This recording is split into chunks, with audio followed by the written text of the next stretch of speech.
Let's understand what is adaptive radiation. देखिए नाम से समझ में आता है अडेप्ट, और अडेप्ट करते करते रेडिएट कर जाना। मतलब कि क्या, एक सिंपल सी चीज हम समझे कि एक जियोग्राफिकल एरिया में कोई एक स्पीशीज है, अब वो स्पीशीज मान लो चल कर क्या चली गई, अलग अलग जियोग्राफिकल एरिया में चली गई। यानी कि हो सकता है जियोग्राफिकल बैरियर आ गए, मतलब एक नदी आई या ये दूर चले गए, ठीक है, ये किसी और एरिया में, ये किसी और।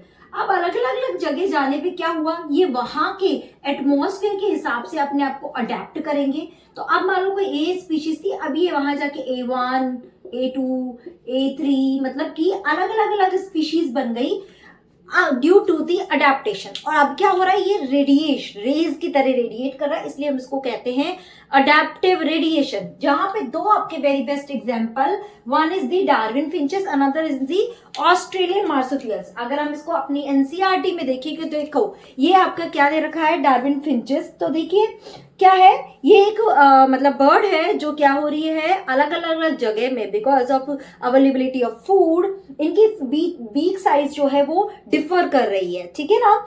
ऐसे ही ऑस्ट्रेलियन मार्सुपियल्स में देखेंगे तो ऑस्ट्रेलिया के जो मार्सुपियल्स है जितने भी, वो क्या कर रहे हैं, अलग अलग एरिया में गए और उस हिसाब से अडेप्ट हो गए as per the food availability या अदर थिंग्स, राइट। तो उसमें हमने उसको अलग अलग नाम बोल दिया, like Tasmanian wolf, tiger cat, as per the availability और एज पर दी एनवायरमेंट, ये क्या हुए, अडेप्ट हुए। तो हम कह सकते हैं क्या कि यानी कि कॉमन एंसेस्टर से, इनके सारे एंसेस्टर कैसे होंगे, सबके कॉमन तो एंसेस्टर होंगे, और आगे जाके ये क्या हो रहे हैं, रेडिएट करके अलग अलग स्पीशीज बना रहे हैं। This is called adaptive radiation.